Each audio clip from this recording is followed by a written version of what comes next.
बच्चों, welcome to my YouTube channel जोजस study और मैं हूँ ज्योति गुप्ता। तो भाई क्लास 6 की साइंस का चैप्टर 3 हम लेकर आ गए हैं और चैप्टर 3 जो है वो हमने पूरा पढ़ा दिया है।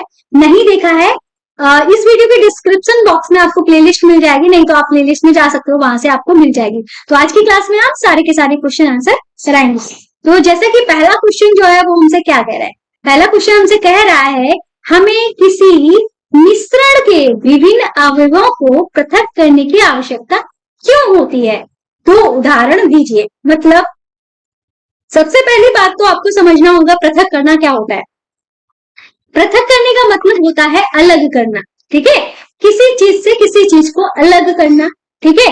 जैसे चावल में गंदगी होती है तो हम गंदगी को अलग करते हैं, उसको कहते हैं हम अशुद्धियों को पृथक कर रहे हैं, ठीक है। तो ये होता है हमारा अलग करना, ठीक है। तो हमको दो उदाहरण बताने। इन्होंने कहा है किसी पदार्थ का उपयोग करने से पहले हमें उसमें से हानिकारक या गैर उपयोगी पदार्थों को अलग करना होता है जो इसके साथ मिश्रित हो सकते हैं। शुद्ध रूप में प्राप्त अवयव सुविधापूर्ण तरीके से प्रयोग किए जा सकते हैं। मतलब यही बात जो हमने आपको बताई है, किसी चीज में अगर किसी चीज में कोई चीज मिश्रित है, हम नहीं चाहते कि ये चीज में ये मिश्रित रहे, जैसे हम नहीं चाहते कि ये गंदगी इसमें रहे, हम नहीं चाहते कि ये चीज इसमें इसके साथ रहे, तो हमें क्या करना पड़ता है, अलग करना पड़ता है, ठीक है। तो वही बात यहाँ पे बोली गई है। उदाहरण के लिए इन्होंने बताया है हम हस्तचयन विधि द्वारा गेहूं, चावल, दाल से गंदगी, पत्थर और भूसी के टुकड़े जैसी थोड़ी बड़ी अशुद्धियों को अलग करते हैं, ठीक है। मतलब दाल चावल इन सब में पत्थर वगैरह होते हैं, उनको अलग करते हैं। पहली विधि तो ये हो गई। दूसरे में लिखा है चावल या दाल को पकाने से पहले आमतौर पर धोया जाता है। जब इनमें पानी डालते हैं तो धूल और मिट्टी के कण जैसे अशुद्धियां जो होती हैं अलग हो जाती है, ठीक है। एक तो पहले तो हमने क्या किया, हस्तचयन से उसमें से पत्थर वगैरह निकाले। दूसरा हमने क्या किया, उसको धुला इसलिए क्योंकि उसमें थोड़ी बहुत धूल वगैरह होती है, तो उस धूल या मिट्टी के कण को हटाने के लिए हमने पानी से धुला, ठीक है। तो दूसरी विधि ये हो गई, ठीक है। अब हम करेंगे दूसरा वाला क्वेश्चन, ठीक है। तो दूसरे वाले क्वेश्चन में हमारा क्या लिखा है, निष्पावन से अभिप्राय है। मतलब निष्पावन से क्या अभिप्राय है या कहाँ उपयोग किया जाता है। तो सारी जो विधियां हैं वो हमने आपको प्रॉपर तरीके से उदाहरण देकर समझाई है, ठीक है। तो निष्पावन से क्या अभिप्राय है, चलिए हम इसको देख लेते हैं। तो निष्पावन, ठीक है, यहाँ पे लिखा है किसी मिश्रण के भारी और हल्के अवयवों को वायु के झोंकों द्वारा पृथक करने की विधि को निष्पावन कहते हैं। साधारणतः किसान इस विधि का उपयोग हल्के भूसे को भारी अन्य कणों से पृथक करने के लिए करते हैं। तो निष्पावन विधि क्या होती है, निष्पावन विधि एक ऐसी विधि होती है जैसे कि हम खुले मैदान में चले जाते हैं, जैसे कि जहाँ पे हल्की सी हवा आ रही होती है, ठीक है। तो वहां पे क्या होता है, किसी ऊंचाई पे हम खड़े हो जाते हैं और किसी पेपर या प्लेट पे जिसपे हमें निष्पावन विधि मतलब लगानी है, कह लो कि भूसा वाला अनाज है या ठीक है, इस तरीके से कोई हल्की गंदगी वाला, जैसे कि भारी कण और हल्के कण जहाँ पे मिश्रित होते हैं, वहां पे हम निष्पावन विधि को अपनाते हैं। तो हम तिरछा करते हैं, हल्की से प्लेट को गिराते जाते हैं, हवा के कारण हल्के वाले कण जो होते हैं दूर गिरते जाते हैं, भारी वाले कण हमारे पास गिरते जाते हैं। जैसे अनाज से भूसे को अलग करना, किसान इस विधि का उपयोग करते हैं भूसे से अनाज को अलग करने के लिए। अनाज उनके पास गिरता जाता है और भूसा दूर गिरता जाता है, ये होती है हमारी निष्पावन विधि। तीसरा है पकाने से पहले दालों को किसी नमूने से आप भूसे या धूल के कण कैसे पृथक करेंगे, ठीक है। पकाने से पहले दालों के किसी नमूने से आप भूसे और धूल के कण कैसे पृथक करेंगे, ये हमारा क्वेश्चन है। तो ये कह रहे पकाने से पहले दालों के किसी नमूने से आप भूसे और धूल के कणों को हस्तचयन विधि से अलग करेंगे। भाई भूसा जो होता है वो आपको भूसा जो होगा थोड़ा बहुत मात्रा में मिला होगा, और भूसा जो है इतना बड़ा तो होता है कि आप उसको आसानी से हाथ से निकाल सकते हो, ठीक है। तो हम हस्तचयन विधि से उसको अलग कर लेंगे। फिर यहाँ पे लिखा है चालन से क्या अभिप्राय है। नेक्स्ट क्वेश्चन है चालन से क्या अभिप्राय है, यह कहाँ उपयोग होता है। अलग अलग आकारों के मिश्रण के घटकों को छानने की प्रक्रिया को चालन कहते हैं। मतलब हमारे पास कोई मिश्रण है, यहाँ पे हमारे पास जैसे मान लो कि हमारे पास आटा है, आटा में हमारे पास बड़ी बड़ी भूसी वगैरह भी वो मिली हुई है, हम क्या हम रोटी बनाना चाहते हैं, रोटी बनाने से पहले हमें इसको छानना पड़ेगा ना, तो हम चलनी का यूज करेंगे, चालनी का यूज करेंगे, तो आटा आटा महीन महीन कण जो नीचे गिर जाएंगे और बड़े बड़े कण जो है ऊपर रह जाएंगे। ठीक है, तो इन्होंने कहा छालनी समान आकारों वाले आववों को छेद से होकर गुजरने देती है, जबकि बड़ी अशुद्धियां छालनी में ही रह जाती हैं। आटा मिलों में आटा से अनाज को टूटे कणों में अलग करने के लिए इस विधि का उपयोग किया जाता है। इसका उपयोग निर्माण स्थलों पर रेत अथवा सीमेंट के मिश्रण से छोटी गांठों को अलग करने के लिए भी किया जाता है। ठीक है, आया समझ में? नेक्स्ट क्वेश्चन है, रेत और जल के मिश्रण से आप रेत और जल को कैसे पृथक्करण करेंगे? ठीक है, कैसे पृथक करेंगे?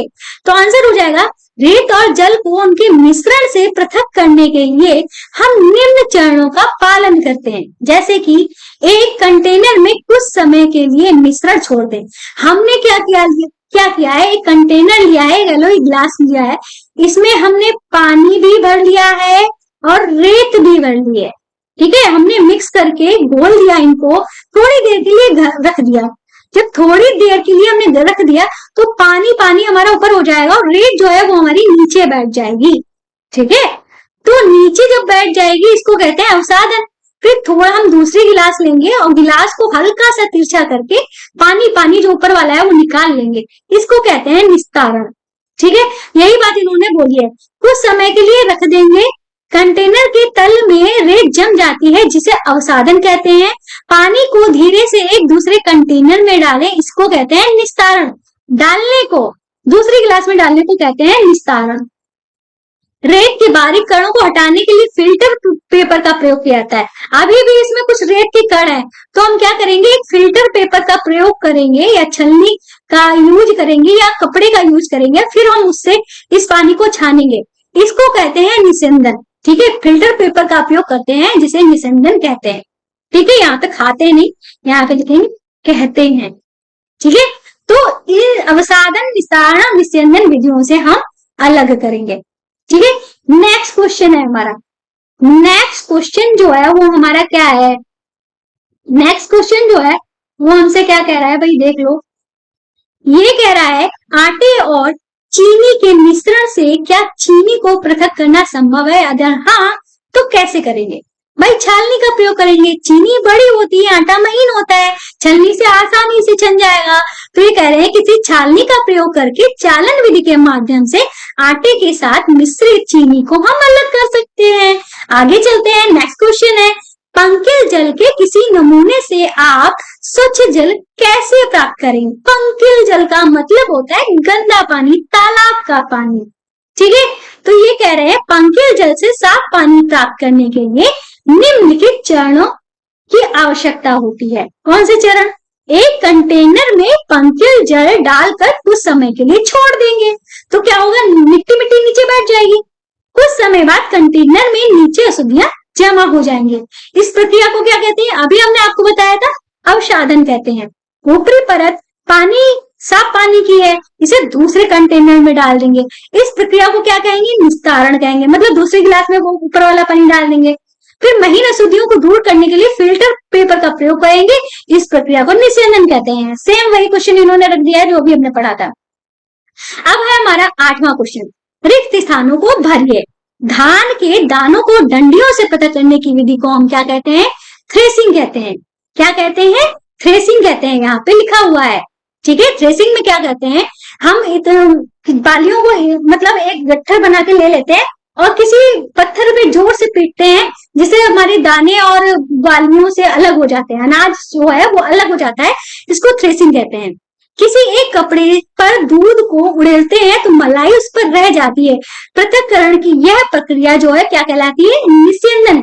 मतलब छान ही तो रहे हैं, छानने को हम निस्यंदन बोलेंगे। क्या बोलेंगे? निस्यंदन बोलेंगे। ठीक है, आगे चलते हैं। आगे हमसे क्या कह रहा है, ये नेक्स्ट जो क्वेश्चन है वो कह रहा है समुद्र के जल से नमक प्रक्रिया द्वारा प्राप्त होता है। भाई समुद्र के जल से जो नमक होता है कौन सी प्रक्रिया से प्राप्त करते हैं? तो आंसर हो जाएगा वाष्पन।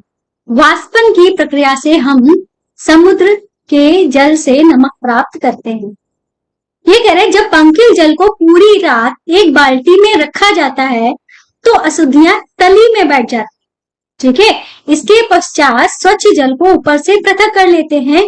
इसमें उपयोग होने वाले पृथककरण की प्रक्रिया को क्या कहते हैं? तो भाई कौन सी प्रक्रिया होती है? ये हमारी निस्तारण की प्रक्रिया होती है, जिसमें हम क्या करते हैं, ऊपर वाले जल को दूसरे बर्तन में निकाल लेते हैं, ठीक है। कौन सी प्रक्रिया होती है?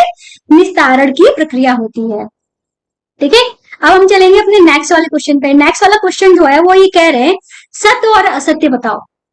पहला क्वेश्चन है दूध और जल के मिश्रण को निस्यंदन द्वारा पृथक किया जाता है। भाई दूध और जल की बात कर रहे हैं, निस्यंदन में क्या करते हैं, छानते हैं। क्या दूध मिले पानी को छानने से दूध और पानी को अलग किया जा सकता है? आंसर हो जाएगा नहीं। फिर कह रहे हैं नमक तथा चीनी के मिश्रण को निष्पावन द्वारा पृथक कर सकते हैं। निष्पावन, निष्पावन में हम ऊपर से डालते हैं किसी चीज को, जब नमक और चीनी की बात कर रहे हैं तो आंसर हो जाएगा नहीं। जहां पे भारी और हल्की वस्तु जैसे अनाज और भूसे को अलग किया जाता है, इस विधि से हम इसको अलग नहीं कर सकते हैं। चाय की पत्तियों को चाय से पृथककरण निस्यंदन द्वारा प्राप्त किया जा सकता है। भाई निस्यंदन द्वारा प्राप्त किया जा सकता है, तो आंसर हो जाएगा, देखो चाय की पत्तियों को चाय से पृथककरण, ठीक है, निस्यंदन द्वारा प्राप्त किया जाता है। आंसर हो जाएगा यहाँ पे इन्होंने गलत लगा के रखा है, ठीक है। हमारा आंसर हो जाएगा सत्य। भाई चाय की पत्ती को हम छानते हैं किससे? छन्नी द्वारा छानते हैं, ठीक है। तो छन्नी भी भाई हमारा प्रोसेस है जिसमें हम निस्यंदन कर सकते हैं। अनाज और भूसे को पृथककरण निस्तारण प्रक्रम द्वारा किया जाता है। तो निस्तारण में अलग किया जाता है, एक बर्तन से दूसरे बर्तन को, ऊपर वाली लेयर को डाला जाता है, ठीक है। अनाज और भूसे की बात कर रहे हैं तो अनाज और भूसा, उसमें लेयर बनने का कोई काम ही नहीं है, तो ये हमारा क्या हो जाएगा? असत्य हो जाएगा, ठीक है। तो ये हमारे क्वेश्चन हो गए।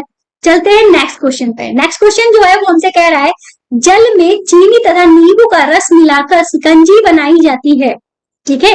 जल में चीनी तथा नींबू का रस मिलाकर शिकंजी बनाई जाती है।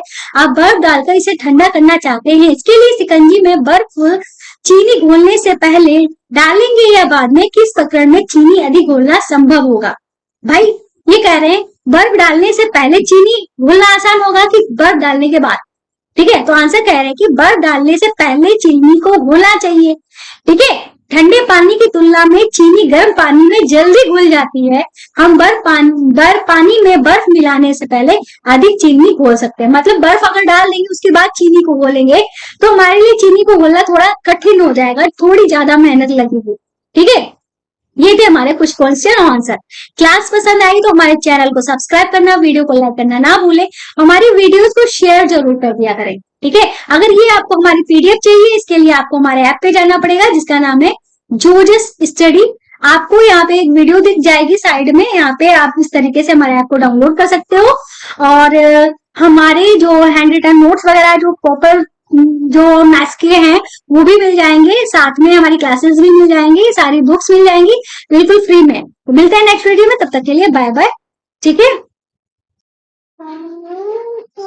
बोलना नहीं, ओके। बाबू नहीं, बाबू नहीं बोलते।